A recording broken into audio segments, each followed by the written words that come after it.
Yes, sir. Yes, sir. We are live. Got my notes here. Welcome to yet another episode of Chad's Perspectives. Let me get my notes together. You would think I knew I was doing this since last week that I would have this together, but I did not. And I was actually working on next week as well. So let's get this thing together. So, while people, if anybody shows up, great. If they don't, great. We're still gonna do what we got to do here. Welcome to another episode of Chats Perspectives Live. Like I said, we're going to be doing weekly episodes. Welcome to the place where I make you a smarter credit card user. I do not have the news that you can use all the time, but I do keep up on the happenings and goings on in the credit card community. And that includes new card offerings. That includes all sorts of things. So just want to make sure that you guys have that and it is available to you. And this is where I also share my perspectives about things that go on in the credit card community as well. So like I said, this is new for me, announcing lives as I normally just go live just straight off the cuff. That's my thing. Anybody who knows me. So with that cursory introduction out of the way, these normally, they last about an hour. Don't want to take up too much of your Saturday. But, it's a good time to have a conversation and see what we can do with this.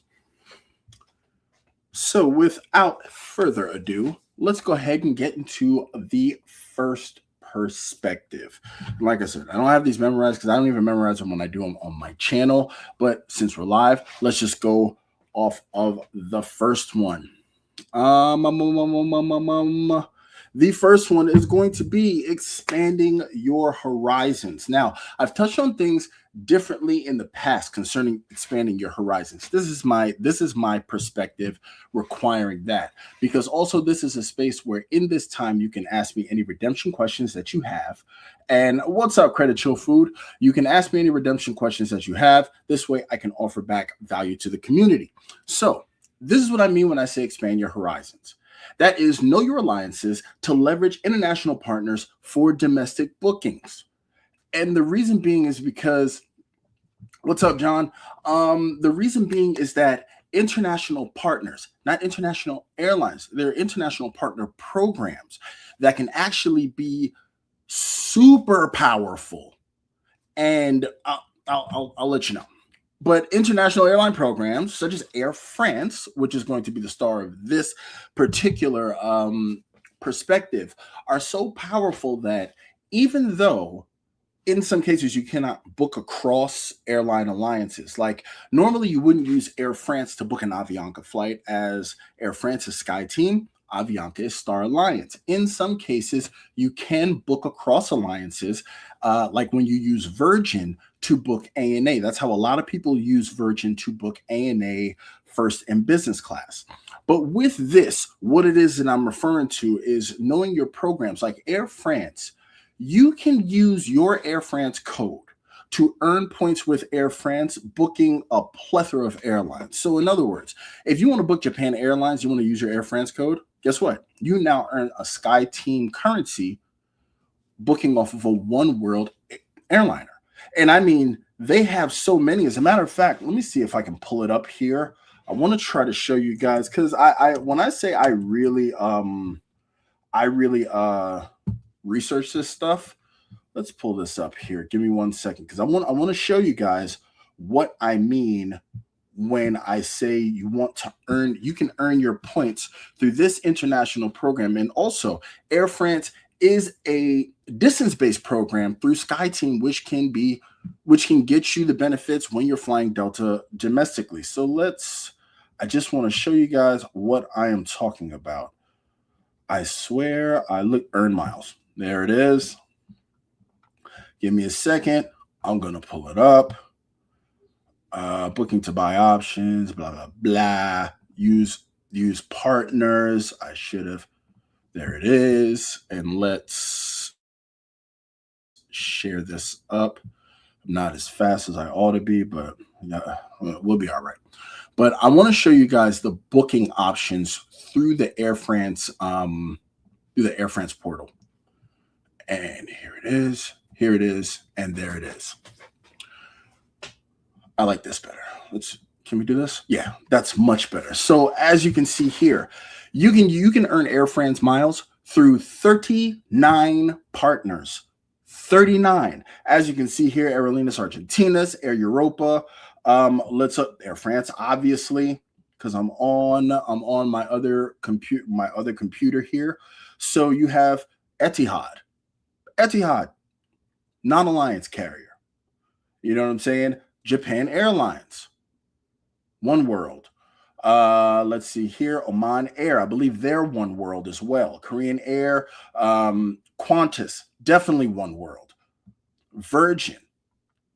I mean, they're also Sky Team, but I mean, 39 alliances using your Air France number can get you points on Air France. So really, even if you're trying multiple products and you want to remain loyal to Air France in order to book that La Premiere flight, or this is just an example of how flexible the airline programs. Some people focus on just doing the bookings, but the programs themselves can give you flexible earning opportunities. So that is my perspective. In all things, expand your horizons.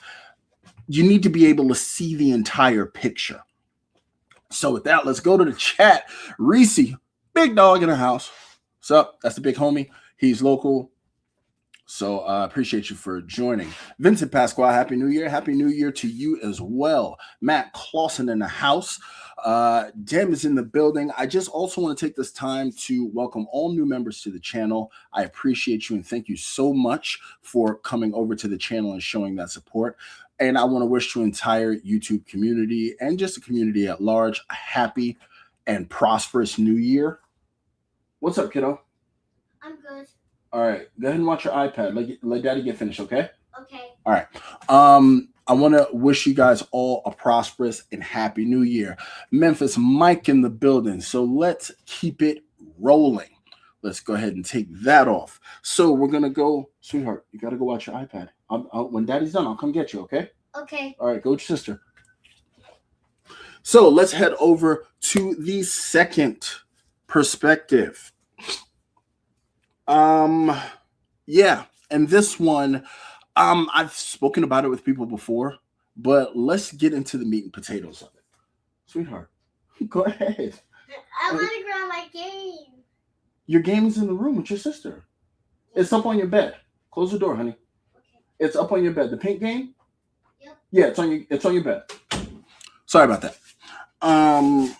While Hyatt and Marriott this is perspective number 2. While Hyatt and Marriott may be the darlings of the credit card community, as far as while Hyatt, Marriott, and Hilton may be the darlings of the credit card community because of travel bookings, and especially Hyatt with their award calendar as opposed to going to dynamic pricing following the herd. To be honest with you, one of the most underrated hotel programs is IHG, especially for beginners getting into the game, booking hotel redemptions. IHG's footprint runs the gamut, even more so without a heavy focus on their upper tier brands like the Indigos and the Kimptons, or their lower tier brands like the Holiday Inn Expresses and such and what have you. IHG is underrepresented. So just a low-key heavy player. I guarantee you more people on this chat, more people in the community have stayed in the Holiday Inn Express. They've stayed in more Holiday Inn Expresses than they have stayed at W's, at Ritz-Carlton's, at Waldorf Astorias. They've stayed in more Holiday Inns than they have stayed at Andaz's or Park Hyatts and so on and so forth. In addition to that, Chase has a card there that really gives it a superpower. So that's my thing. IHG, I'm sorry. I'm so sorry. A comment just took me there. Hey, background balloon. Normally I do these after the perspectives, but I want to. John's having some amazing Resi tacos. Dem. I Prefer is a good program. Yes, needs more options, but it's a great program. But I'm just talking about for utility. A lot of the times, what ends up happening is that people will talk footprint and people will talk all sorts of travel, but really and truly, 99% of their travel is domestic. I took 136 flights last year. 99% of that was domestic. There are people who do a ton of international travel, but domestically speaking, a lot of the time, while my audience and audiences on YouTube may have lofty aspirations, we have to deal with the realistic factor that you tend to see more Holiday Inns all over the place. And the thing is that where the Holiday Inns are, given their reputation and their price point, they also they rival and or in some cases maybe in underserved areas off of highways and major thoroughfares that the Marriotts and the Hiltons don't want to touch because of their brand recognition. And also I just want to highlight this comment from Memphis Mike. I remember those days. Good times. Don't blink, Chad. They grow up quick, my friend. Absolutely. I got my son turning 6 tomorrow. We got a couple Januaries in the house. So I definitely won't. That's the comment that had grabbed my attention. I appreciate that. Also, Background Balloon says, agreed. IHG is my default when I travel. Hilton is my backup. Marriott and Hyatt have just been too pricey for places I've traveled for equivalent properly. Absolutely. I've supported hospital systems and clients in rural areas where Holiday Inn, Holiday Inn Express. What's another one? I believe Candlewood is an IHG property. Candlewood's pretty nice, you know what I mean? And for brand recognition, they were easier to get to than even the Hiltons. As a matter of fact, I believe when when you came to see me in Kearney, Nebraska, I was staying at a Holiday Inn Express. My wife was working there. She was staying at a Candlewood. And you remember where that Hilton was tucked all the way in the back. You know what I mean? Like, these are things that, you go through. Oh, I got to give a special shout out to the big homie Woodsy in the building. But let me get back to this perspective. So now for redemptions, they have a great range of properties. They really do. I believe it's the Expresses that always have a bar and a restaurant. Yeah, the Holiday Inn Express always has a bar and a restaurant. Then you have the Holiday Inn. Then you also have Candlewood. Nice. You have the I've stayed at other IHG properties, Crown Plaza. I've always liked the Crown Plaza. My favorite Crown Plaza that I've stayed in is actually in Fort Lauderdale, where I was given the presidential suite. This was many mango seasons ago, before I even understood what it was that I had in my hands. IHG is definitely a solid player in the hotel game that does not get the kind of love that everybody else gets. Now, what their superpower is book 3 nights, get the 4th free. Everyone else is book 4, get 5. Pause. Shout out to the big homie Woodsy. Thank you, sir. Thank you. Always definitely want to recognize Super Chat, the 20 spot. I appreciate you. Let me roll back in. You knocked me there for a second. I appreciate you. But with IHG, they have book 3, get the 4th night free. Now, with that, you need to be a Chase IHG card holder. I've double checked. I've researched it. I wanted to make sure I didn't give you guys the wrong impression. Booking 3 reward nights and getting the 4th free adds tremendous value across the system. And in addition to that, you can get that perk by getting a no annual fee card. Look at the value that you get being able to book. There's a Kimpton in Sacramento, that is going to be very close to the mini meetup that is being planned with Happy Tom this March. That place is like $600 a night.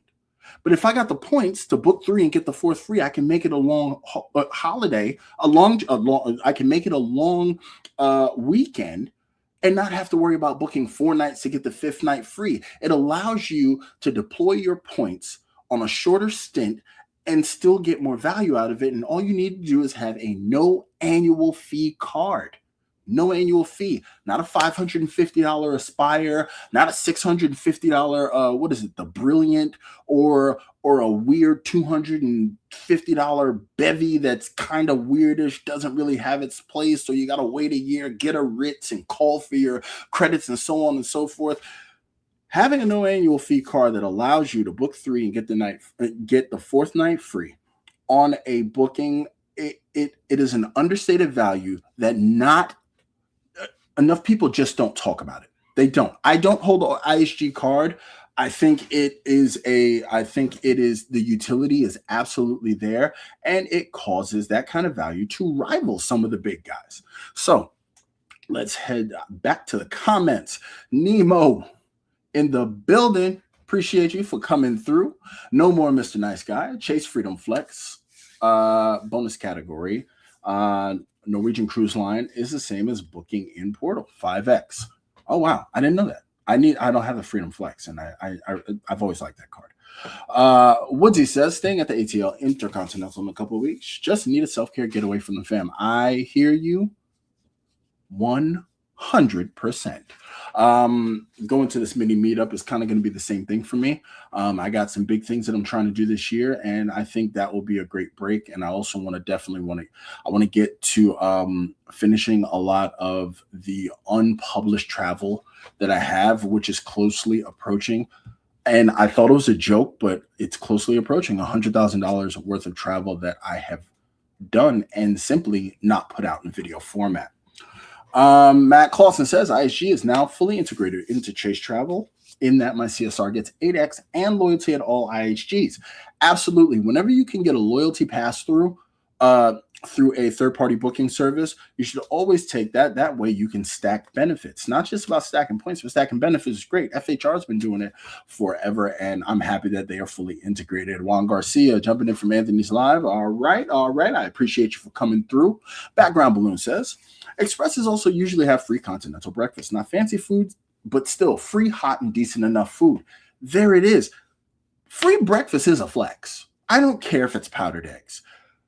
A coffee is a coffee is a coffee. I'm not a coffee drinker, but I'm a tea drinker. But getting something in to get your motor started without having to worry about that, it's a flex. It is. And here's the thing.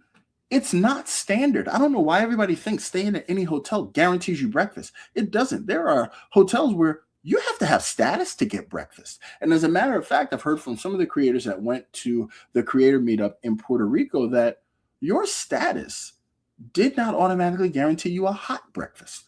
There's levels to this. There's rules to this. So that's something that you really gotta consider.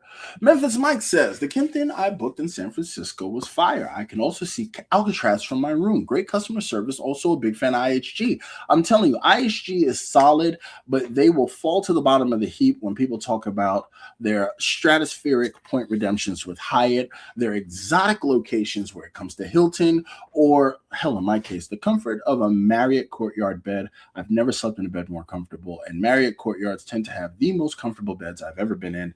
And that is a hill I'm willing to die on. Yep, John remembers the hotel. Lenora Wade in the building, viewing from Panama. Happy New Year. Funny thing is, I'm sending my mom to Panama. Coincidentally, I'm sending her to Panama on my birthday. So she will be there next week. I hope you are having a great time. I have family that just moved to Panama, and I actually am going to probably visit within the next 3 to 6 months, take a weekend down there. I got a sister that just moved down there as well. So safe travels to you. I hope you are having a wonderful time, because I do believe they're on Eastern Standard Time too. So we're not losing any time. I appreciate you for being here always, Lenora. Background Balloon says, I went to a Holiday Inn Express just outside of Sacramento for a festival in 2024. Their free breakfast and all-day hot coffee really got me through the festival, especially on a really tight budget. What he's like the guy does. What he said. I'm telling you now, more people, they stay there. They ain't going to admit it, but they do stay there. So let's talk a polarizing topic, and that is Semper Point. And what you have here is Semper Point starts a lot of conversations because it is a subjective matter that everybody thinks they can put their spin in. But what makes it subjective is people's lack of understanding of Semper Point, because it's just simply a translation of value. Your Semper Point, understand, Your points are a currency. They are a fiat currency. I've said this a million times. They are still a currency. There are people who don't know how to deploy those currencies. They do not want to do the work to extract the value that it is. So they just take the sour grapes approach. Semper Point doesn't matter. Okay, that's fine. But if you tell me Semper Point doesn't matter, yet you still earn Semper Point, and then you tell me Semper Point doesn't matter as a currency, I then have incredibly serious questions about your ability to value actual currency and your financial health and wealth. With that being said, Semper Point strikes a lot of conversations, but what about flipping it on its head? And this refers to, you don't hear a ton of times where people advocate for paying cash. Now, how I wrote this down, and it didn't quite flow, but you know me, I don't hide nothing. I wrote it down where Semper Point starts many discussions, while Point Percent never really considers when paying cash is an option. It sounds like a little lofty, like I'm smarter than the average bear, but really, when you break down the sentence, it's actually pretty stupid. So, this is how I want to express it. There are too many times people forego paying cash because they think no money out of pocket and spending points is always better than paying cash. And I have been learning while I've been researching my one redemption to rule them all in the area that we will be staying in our hotel. I am fully going to be paying cash. Using the points, it just doesn't even matter. Using the points doesn't matter. It doesn't make sense, as I will be personally feeding the inflationary devaluation of the points in my stash. Whereas paying cash, I will earn more points, which will then actually shore up my buying power for my next trip. So I'm looking in Southeast Asia, and in there are 5-star hotels where paying cash is, well, it's better. It's just better. And I mean across the board. I'm talking across Hyatt, across IHG, across all the majors, and in the local market. Paying cash is just better because a lot of the times you will pay an exorbitant amount of points to avoid putting a couple dollars out, right? And that depends on the area, depends on the dynamic pricing, as 99% of hotels are on dynamic pricing anyway. In some cases, it is better to pay the cash, which is normally not neck breaking, and accumulate the points. Like with your Hilton card, why spend 1,000,000 points for a night when you can spend $1,000 and get 34 points per dollar? That you see how the math starts mathing. In the case of the IHG card, you get status, plus you get book 3 nights, get the 4th night free, plus let me see what I wrote down here. It's what, 26 points per night with the card. I mean, come on, man. But you don't hear these conversations because a lot of people talk about theoretical travel. They talk about theoretical travel that you can do, that they wish they could do, that they want to do, that you ought to do, that is possible with your points that they themselves have not fleshed out because it's more palatable. It is easier to tell you what you can and can't and all the possibilities than to give you cold, hard facts. And I'm telling you right now, spending points on every single bit of travel that you have is not always the best idea. In some cases, paying cash is better. Real world example. Last year, I took my wife to, we went to Qatar, and from Qatar, we flew to Cairo. From Cairo, we went to Dubai because I figured while I was over there, let me try a Middle East carrier that has been on my bucket list that I would not normally drive, that I would not normally try, and the points prices were just stupid. So we paid cash. I paid cash. It went to my program. The points are still in there as I've added points since. So that helps with the next time that I want to fly them. And then on top of that, paying cash, I got more benefits than people booking points anyway. So imagine using 150,000 points as opposed to, look, I just paid, what was it, like 2,700 for the two of us for an experience that we will never forget and we got a free chauffeur to our hotel. We didn't have to worry about it. We drove in a nice BMW right back to our hotel.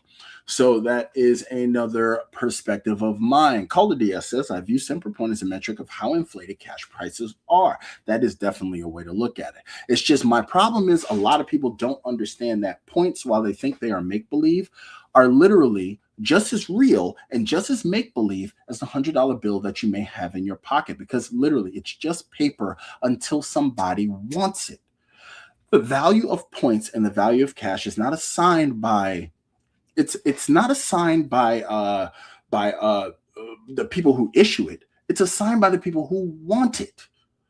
Like I said in my last week's live, if you're in the desert, the richest man in the desert doesn't have a bunch of money. He has all the water. At that point, water is worth more than gold.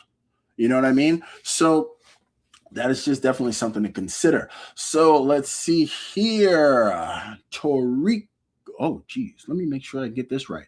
Tio Rico, Pura Vida Trader. Hello, all. Hello, Tio Rico, Pura Vida Trader. I think I got that right. Welcome to the live. Joey Cowboy, Happy New Year. Happy New Year to you as well. Lloyd Toussaint in the building, friend of the channel. Thank you so much for being here. So let's head over to the fourth perspective. And this is something I definitely want to do. I had actually a couple of perspectives that I was kicking around, and then I realized it's not about me. I always end these videos by saying that I don't count milestones. Without you, there is no me. So why don't we go ahead and live up to that? I'm going to answer some questions. I'm going to give you some time to drop something in here. But let's talk about your perspectives. You know what I mean? Or you can ask me my perspective on a matter here. This section is going to be viewer's choice. This perspective, because I want to let you know you're not just here to feed my ego. You're not just here. I thought I turned this off. You're not just here to feed my ego. You are not just here to make me feel cool. You're here to participate because, you know, like, it's no bullshit. Without you, there is no me. So I'd love to hear some things that you want me to levy your perspective on. We can take a few here, and yeah, let's speak on it. Okay, let me silence that. So yeah, let's speak on it. I definitely want to hear about it. So in that meantime, by all means, please drop a perspective, drop something that you want me to speak on in the chat, and yeah, let's talk on it. So in the intervening time, until I get a perspective, let's talk about my flight on Qatar. I flew Q Suites for the first time out of Miami to Doha. That was the first leg. The second leg was I ended up booking with points, with American Airlines points, my flight from Qatar to Cairo, which classified as first class, thereby giving us access to the Al Safa Lounge. So we did that. And then also coming back, well, you know, I flew Emirates to Cairo, and then from Dubai, we flew Q Suites from Dubai. I scheduled a super long layover in Al Safa because I wanted to soak up every bit of it. We were in there with Steve Harvey and, you know, assorted celebrities. And then we flew back to Boston. And I have to tell you, straight up and down, Qatar Q Suites being the first class of business class is not an understatement. It is one of the most appropriate travel statements. The lemon mints, the berries with the rosemary syrup, the Purser and Airline, the soft product, hard product. We were on A350s. Fantastic. First time we've ever flown with our backs to the front of the plane. Flat out amazing. I've flown Q Suites. I've flown Lufthansa business class on both the 747 and the 787. I've flown Air France business class on the 787. I've flown Delta One on the 330 and the 767. And I've flown business class on Emirates. Q Suites is better than all of them. Period. Food, it's just better than all of them. The thing that makes Emirates compete, they got a whole bar on the plane. But as far as seat to seat, still Fantastic. Number one. So let's go here. Boom. Key Adventures in the building. Chat on a Saturday. Amazing. Wishing you a happy, healthy 2026. You as well. Thank you very much for being here. No More Mr. Nice Guy says, what is my favorite airline and my least favorite? Domestically speaking, of the big three, I've only flown the big three, and my favorite would be Delta. My least favorite is actually American, which I fly the most. I fly American the most because it's easy with my level of flying. And in addition to their add-on portals, it's easier for me to get high status with American, but they are by far my least favorite airline to fly. They have a ton of routes and a ton of delays to go with them. Now, internationally, of the airlines that I've flown, Qatar would be my favorite all around. My least favorite would be Air France. I flew Air France. We flew from Atlanta to Milan with a stop off in Paris. And while I like the airline lounges, the salons in Charles de Gaulle Airport, as an airline, I was thoroughly underwhelmed and underimpressed with Air France. Their inter-European Shenzhen travel. I mean, even though it was akin to Lufthansa's, where they do European business class, where they have just regular seats and they block off the middle, I just didn't like Air France's product. I just didn't care for it. I really didn't. The people were very nice, but it just was not for me. So that's domestic and international. Demass, Chad, were you able to get into Al Safa flying Q Suites? I was. We spent on the first go around. We got in, and this is another thing that really shores up a perspective I have about using booking from the home country, especially when you're flying a flag carrier. Being able to book that Q Suites was classified as first class, gave us access to the ground experience. When we were dropped off at Hamad Airport, when we went in, I think Al Marjan and Al Safa are basically business class and first class in Arabic. So like when you walk in, and I still haven't put the video out for this, you can either go left or you can go right. We mistakenly went left because when I watched the video back, I didn't realize because we were so excited. We went towards the business booking, and a customer service person simply asked us, hey, may I see your ticket? And when he saw first class, everything stopped immediately. He all but snatched the bags out of me and my wife's hands, led us to the first class booking area where we were sat. We were offered refreshments. We were offered hot towels. Everything was taken care of us. In the first class booking, you get your own private security lane, and it goes directly into Al Safa. Literally, you go up the escalator, you are at the lounge. You don't mix or mingle with anybody. You just go straight to the lounge. So that is definitely, I realized then that doing points booking from the United States tends to rob you of the full experience if it is available on a points booking. Of course, with Emirates, you have to book cash in order to get the full suite of services that they provide, including their chauffeur services and Dubai Connect when you're over in Dubai, especially on a long layover. Now, with Etihad, that is not the case. I do believe all of their services are available via points booking, but you're going to spend more points. But Al Safa, by far, best hotel lounge I've ever been in. First time I ever took a shower in a lounge. Place has a spa, a smoking room. There was a movie theater, an infinity fountain. I had Wagyu steak with their floor-to-ceiling windows. My wife had, I don't even remember what she had, but I know whatever it was. I think, no, it was these big-ass shrimp. Like, they're like this. And she loved it. We loved it. Fresh tea, hot tea. They had a sushi bar in the back, business center, duty-free shop. That place is part airline lounge, part museum, part play area. There's a place for nannies. There's PlayStation, kids area. The place is, it's insane. It's insane. Al Safa is. So let's go here. Have you used preferred hotels? If so, what properties? I've stayed once in Barcelona and 2 stays in summer, and doing 2 stays in summer in Ireland.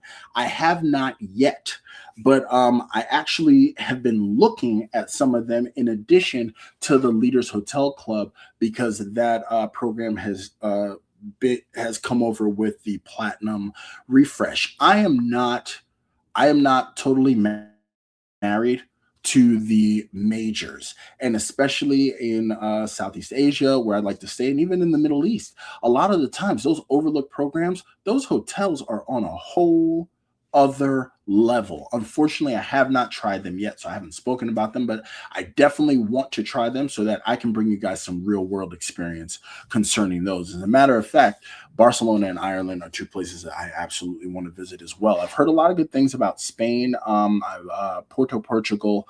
I would like to see Ireland. I used to have a good friend who was from Scotland who suggested I visit Glasgow. And you're giving me some ideas here. Let's see here. Didn't realize you were able to, unless it was a true first class seat. You have to pay attention to the booking code when you book that ticket. It has to come across as a first class ticket. And even because we were going such a short distance from Doha to Cairo, which was, it was like what, like a 2-hour flight? It wasn't, relatively speaking, it was not a terribly long flight. No, it's like 2.5, almost 3 hours. You have to, because you can book Q suites and it will code as a business class ticket. Make sure you're looking at your booking codes. Once it categorizes as a first class ticket, you get all the first class trimmings. You get the ground experience before you board. You board straight to, and select flights board from the lounge. Most don't.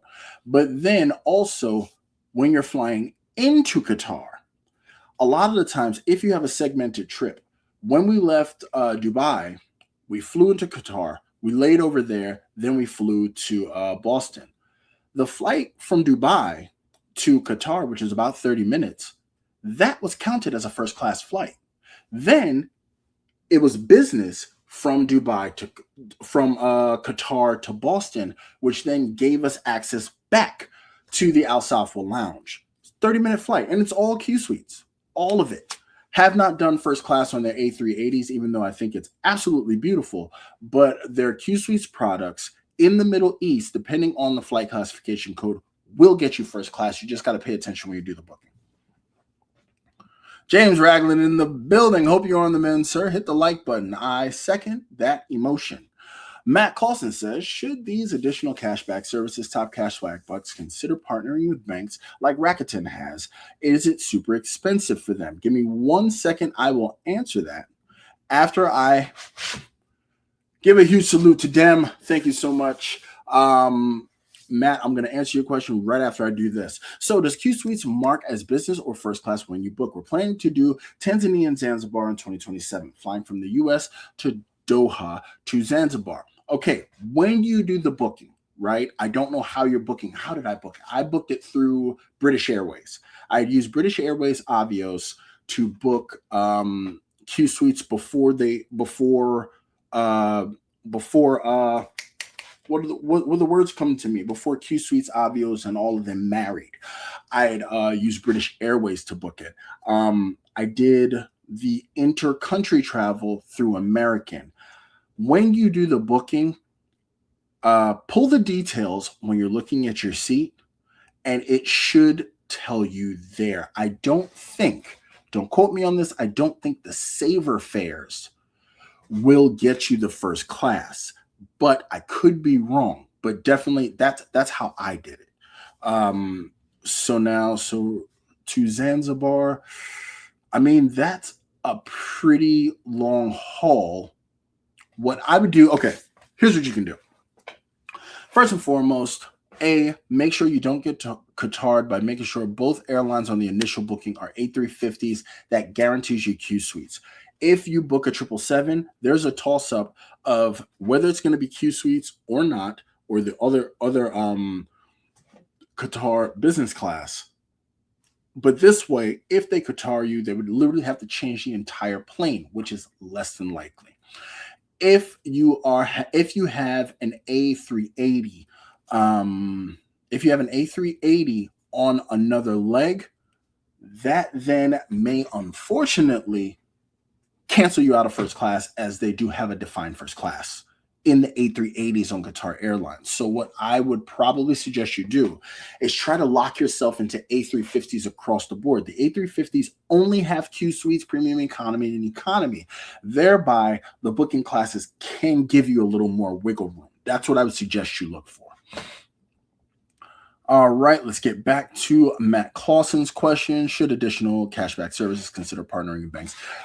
With this, if they want to be competitive with Rakuten from a business standpoint, absolutely.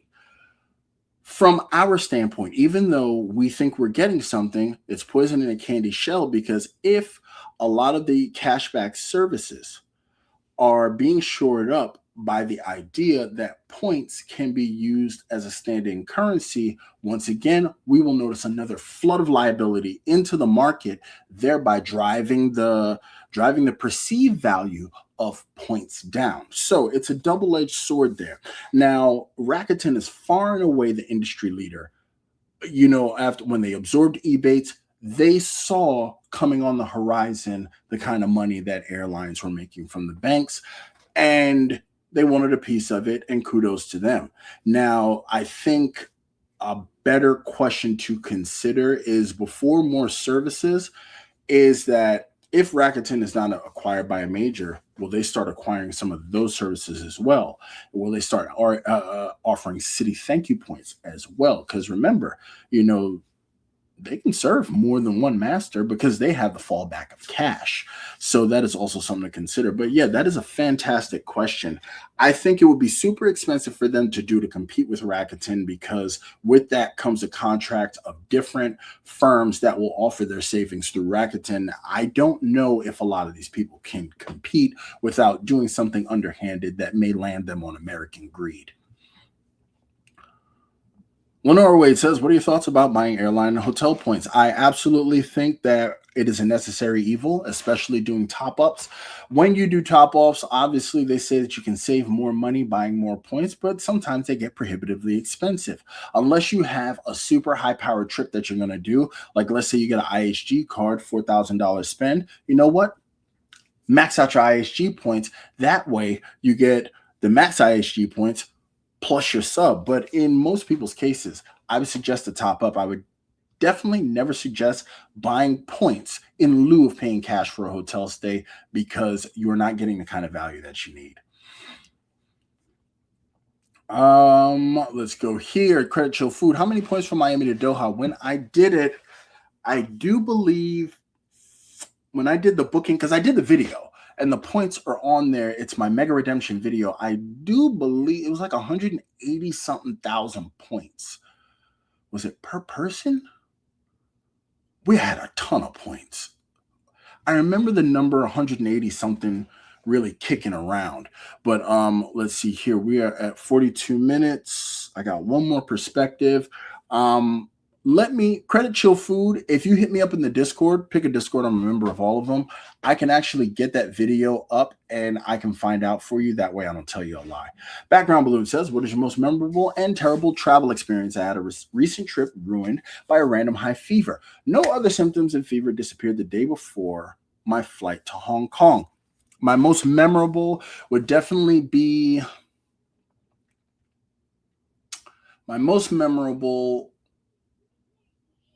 I can't lie, as much as I love my wife, and the Middle East trip was fantastic.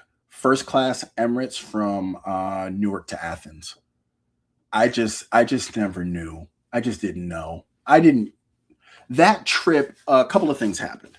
I flew first class, which I got an upgrade for 39,000 Emirate points. So I paid $104 out of pocket for a $15,000 airline ticket. And it was one of the most wonderful 9 hours I've ever spent on this planet. Then coming back, I flew Lufthansa business class. And because of the layover, I did not understand the kind of ground services you get in Frankfurt. Because my layover was over 8 hours, they actually gave me 2 amenity kits. One was an overnight amenity kit for my hotel stay, and then I was upgraded at that Marriott to something that was damn near an apartment. Once again, haven't put it out there on a video, but it was fantastic. That was definitely super memorable, solo, and then definitely my most memorable with the wife was our Middle Eastern travel bonanza. We went in a pyramid. I went live from the Burj Khalifa, tallest building in the world. That trip was amazing. The Maison Doha LXR property is insane in Doha, Qatar. We had a private pool. They make a cake for you. We were able to chill in the villa. It was crazy. So that is my most memorable. My most terrible travel experience is on average traveling with American Airlines in the US. Me and my wife, we never really had a big problem traveling internationally or even together with Delta, but by far traveling with American it's just it taxes your damn spirit. It's just rough. It's just rough. That's all I can say. Traveling American is always it's a lot. I'm super far behind, but let's as a matter of fact, here we go. Well, what I'm going to do is I'm going to get you my last perspective. Then we're going to finish out the comments because, like I said, I don't like to take up too much of your time, and I like to wrap this up around an hour. So we are going to stay right here on them, and then we're going to pull all of them afterwards. But the fifth and final, and also thank you so much, Viewer's Choice. I like that. I'm probably going to incorporate that going forward. The final one, and this one gets a little spicy. If you have parental advisory, if you don't like to hear bad words, this is probably the time you should exit the live. But my perspective is on Discord dickhead behavior. Look, I said it numerous times. Creators are not gods. They're not special. They're not even celebrities. I don't care who you are, period. We're just people. Everyone gets to have their opinions, and opinions are, well, like anuses, and, well, most of them stink, or at least, the ones that are functioning properly normally tend to stink at a time or two. This part we can deal with. I'm okay with that. But what I am talking about is that a lot of creators have created Discords. I've even thought about creating my own Discord, but I mean, the way my life goes, Jesus Christ, I mean, somebody's probably going to take it over. But being a dickhead in a Discord it's different than being one from YouTube. In YouTube, your opinions are asked for, your opinions are solicited by virtue of people putting themselves on display to solicit said opinions. Understand that when you are in Discord, you are going into a different arena. Now, there is no disparity in the opinion exchange. I would tell people, if you ain't ready for the smoke, you know what? Be a keyboard warrior on YouTube. It is what it is. That's easy. Don't do it in the Discord. It's just not worth it. You know what I mean? You do that, and what you can end up sincerely doing is making yourself a pariah across Discords, because anyone can create a Discord. And not saying that they all just pack up and leave, but there are sometimes Discords go dead, especially if the environment becomes one that does not live up to the ethos under which it was found. So in all things, it's not the critical, but the super critical that holds sway. And that meaning, like, if I want to blow something up real big, right? I don't need a critical amount of TNT. I need a super critical amount of uranium. Of uranium. That's the concept. And on YouTube, in Discourse, and in this electronic community where we reside, understand it's not critical masses, but super critical masses. If I got 10 die hard, go hard, that's the kind of thing that keeps me going, as opposed to 10,000 people who may or may not watch my videos in the snap, whatever. That's how it works. Most creators, even if they don't realize it, they operate under that as well. What's up, Boo Boo Cakes? Can I have a muffin? All right, I'm almost done, and I'll get you some muffins, okay? Okay. Give me 10 minutes. Okay. Okay? Close the door, or ask your sister if she can get you some muffins from off the top of the fridge. Okay. All right. Sorry about that. As you guys can see, I never hit the pause button on life. Those are my kiddos. But that is what Discord dickhead.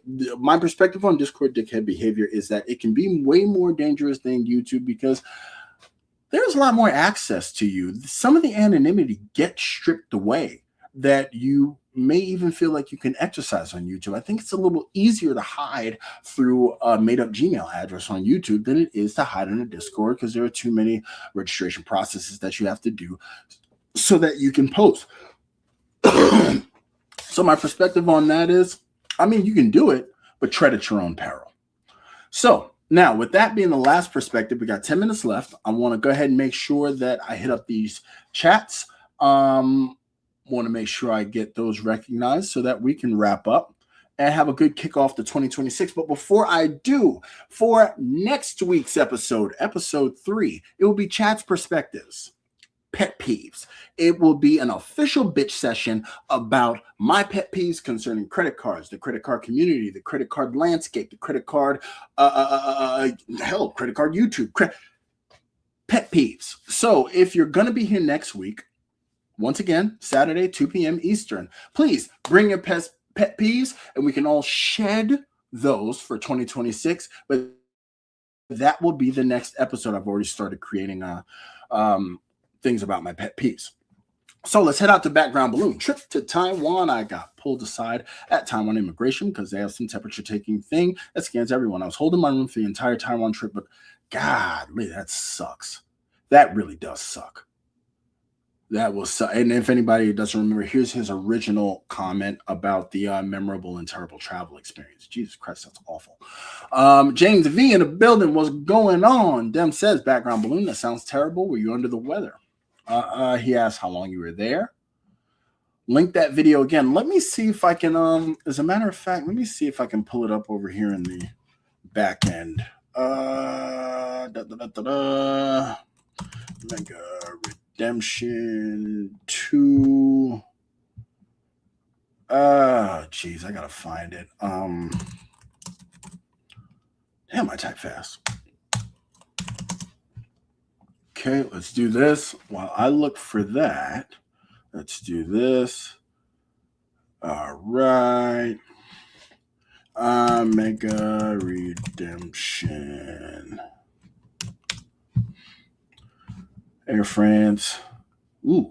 Oh, Lord. Record. Come on. Show me some love, baby. I think I found it. Let's do this. Let's do this. And let's do that. All right. I shared a link to that video in the comment section. It should have came across. I just want to make sure I did that. And, Dem says, would love to learn more about Miami to Doha Redemption. Thinking either Miami or JFK. Miami is easier because it's local. Absolutely. Yeah, it's pretty seamless too. The only thing with Miami, you fly Q Suites out of Miami. I think they're going to put you in the E-terminal. There's no lounges there. I think there's like one pizza spot. It's just, you're not going to have any access to the lounges. I do believe it's because of the long-haul planes that pull up. They're not going to pull up to the terminal proper. So you're going to be stuck out in the old part. You're going to take the train out to fly out of there. That was the only downside to it. So we didn't get to the airport super early. We just kind of went. We charged a car and then we just went there because we were excited about going. So let's go here. But I thought greed was, for lack of a better term, good. This is the, well, you know, differing opinions there. Background Balloon. Emirates versus Qatar. Qatar Airways all around. I have to say Qatar edges them out because in the business class, the food is way better than Emirates business class food.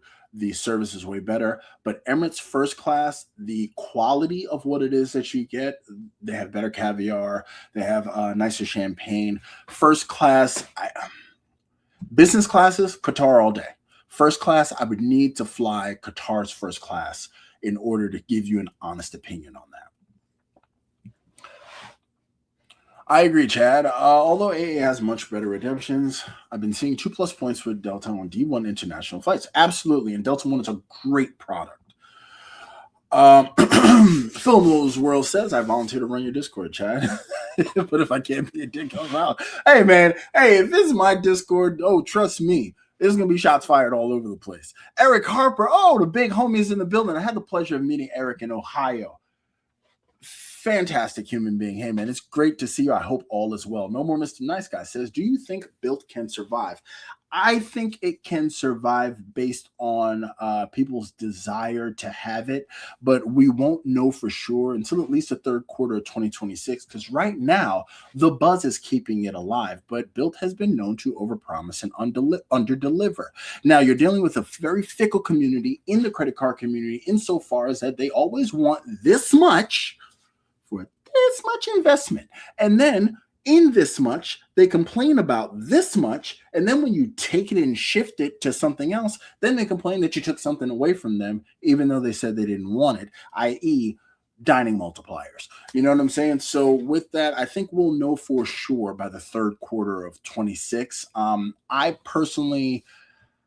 I don't have the kind of faith in Built that I once did. I know when the card came out versus the CSP, which was the darling of the credit card community at the time, I was beating the drum that, first of all, the CSP is mid, and number two, Built was just a better card for no annual fee. Hands down. Like, Ray Charles could see that. You can dig him up and have him look. He could see that.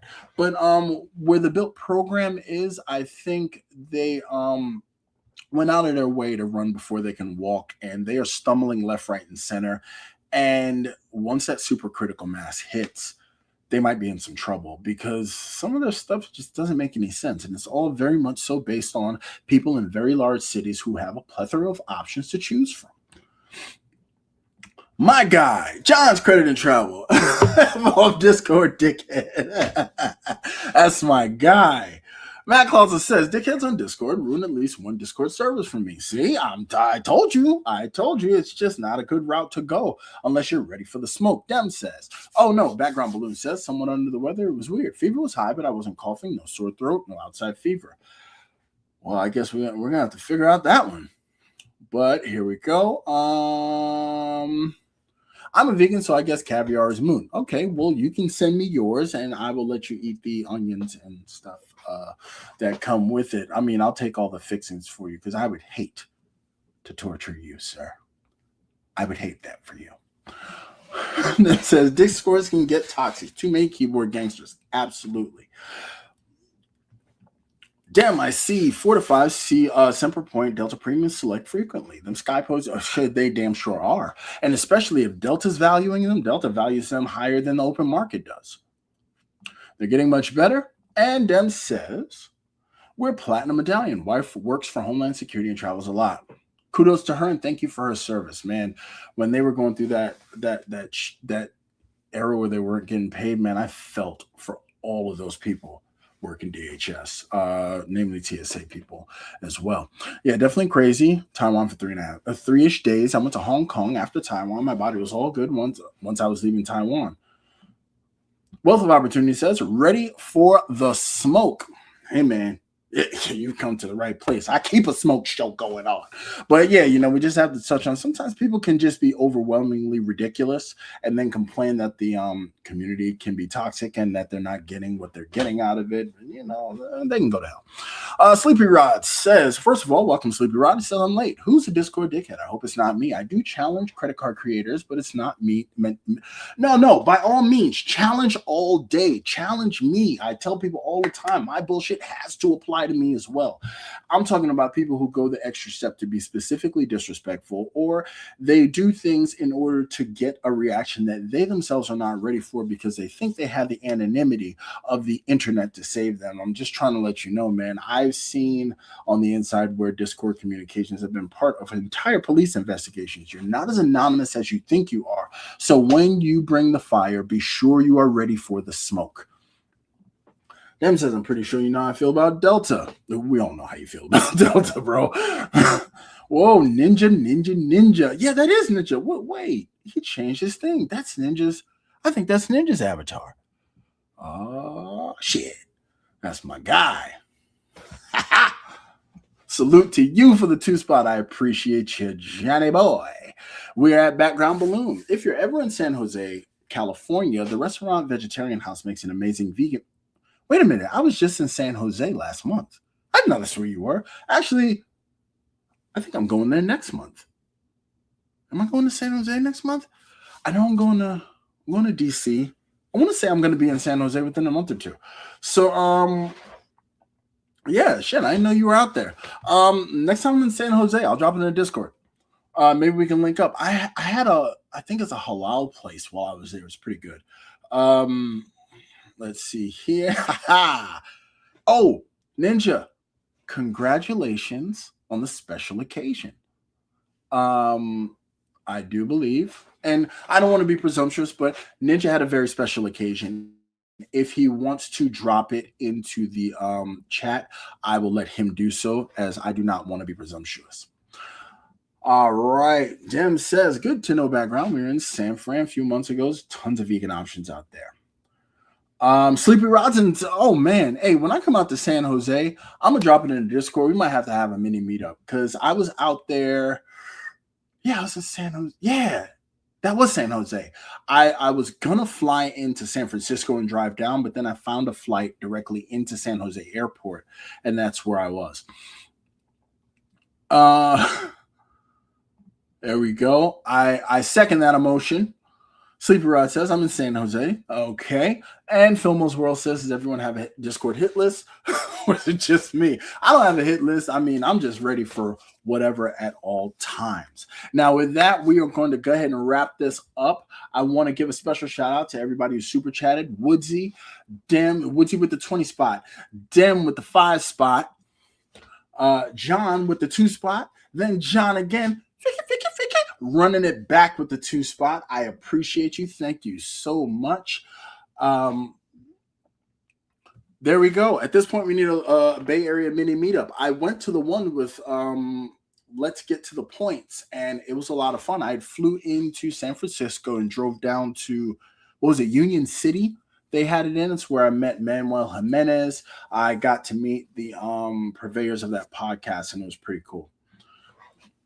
Would be cool with other credit card enthusiasts. Hell yeah. You know, and like I said, I'll hit you guys up when I come out there.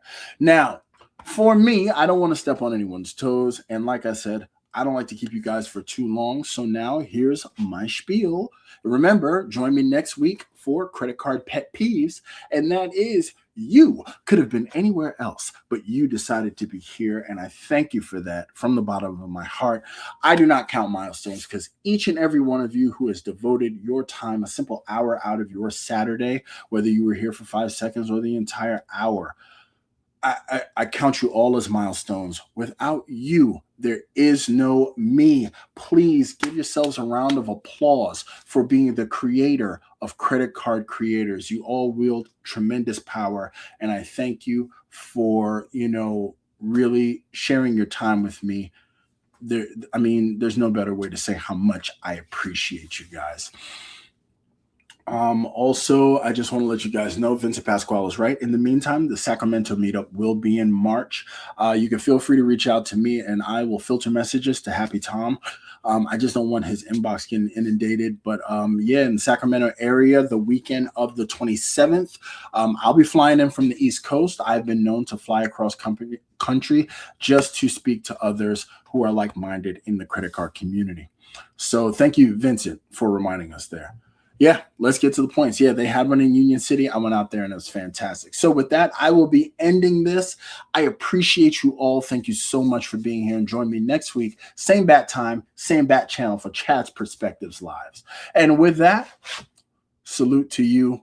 You guys have a great Saturday. Thank you so much for being here.